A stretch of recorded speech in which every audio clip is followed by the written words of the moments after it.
Okay, so you're changing the struts in your Del Sol. You want to find a set of loaded struts, strut assembly. Now these are coilovers, cheap coilovers at that, but whatever. And the main difference is, now they look very similar, but this has locking rings here to adjust the preload on the spring, and a threaded body of a locking ring, and that will adjust the ride height. Your loaded struts or stock replacements won't have that. They'll just be the standard size, and they'll have that spring like this pre-installed as well, with a new top hat.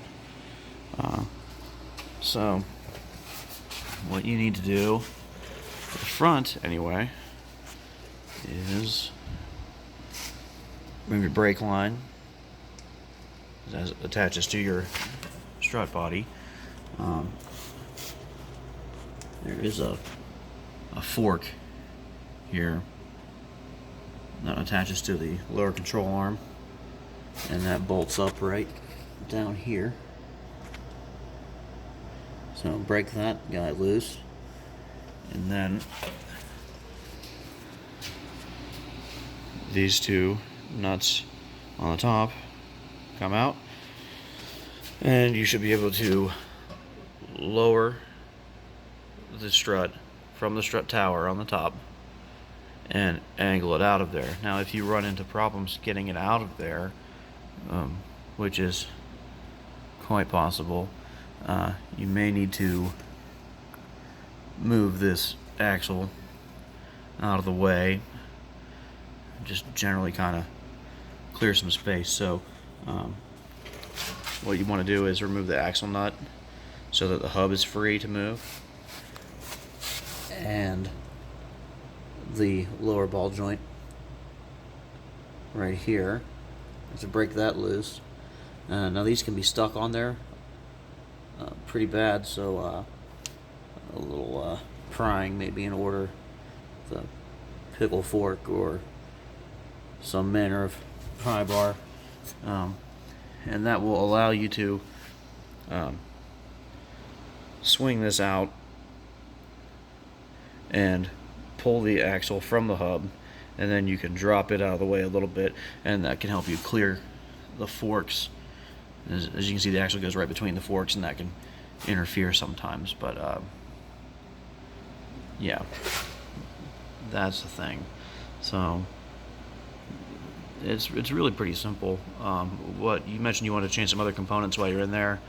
As you can see, some of mine are pretty gross.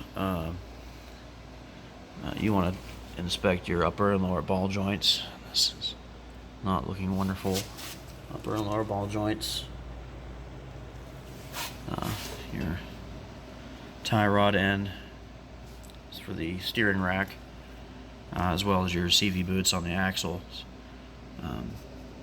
And of course there are bushings on the inside of the lower control arm as well, and the upper control arm back there.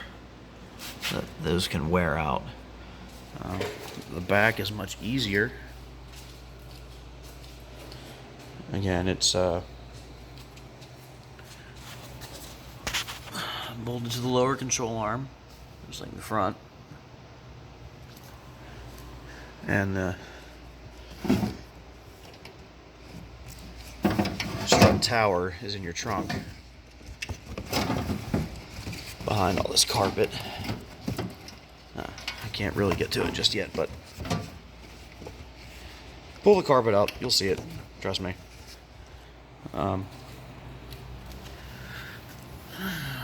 The brake line bolts to the trailing arm in the rear, so you don't have to worry about a brake line on your strut body here. So just take the bottom bolt out of your lower control arm and the nuts off of the top inside your trunk, and that should drop down and swing out. And installing them obviously is just the reverse of all that. In the rear, some things you want to check out as well while you're in there is this here. You have an upper control arm and lower control arms like the front, so that'll have bushings. Actually, I have a stock one. That's what a stock one looks like. And yeah, these bushings can wear. These aren't awful, but you know, check that out. I've replaced mine already. The adjustable camber kit. Along this section here, this is your trailing arm. It trails behind the body of the car, and that is also a major point of concern. You want to look at the trailing arm bushings. I'll just replace these, but they are prone to breaking. Let me get a light.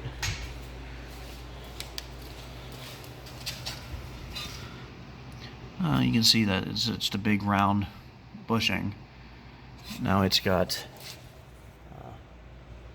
tabs that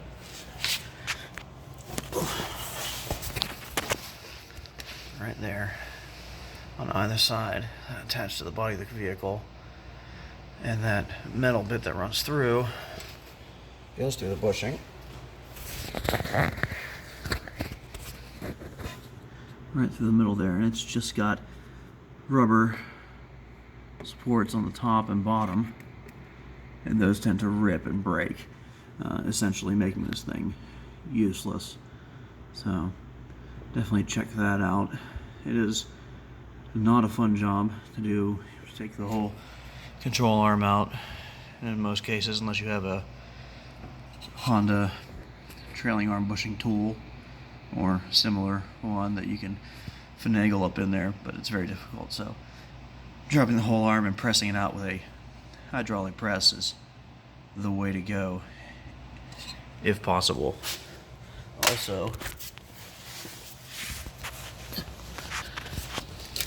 while we're talking about trailing arm, there's another link at the front of the trailing arm. It's called a compensator arm. And those bushings can wear too. So inspect that and replace if needed.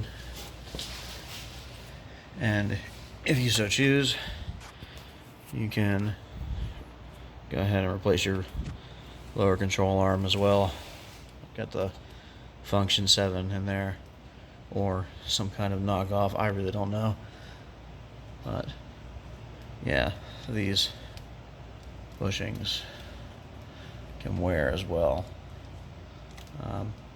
I don't know if your Del Sol has a stock rear sway bar. Mine did, but I replaced it with a thicker block sway bar, and it will have end links that connect it to the lower control arm. And this is an adjustable aftermarket end link, but the stock ones are just stamped metal and rubber, and that rubber can wear as well. So that would be another point you may want to address.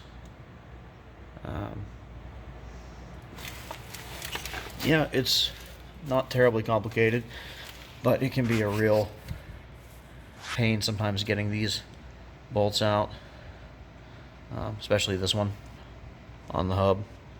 If you do decide to do the control arms, these just rust in there and seize, and they can get seized to the inside of the bushing, and oftentimes your only recourse is to cut the bolt, and that's what I had to do. It's not a fun process.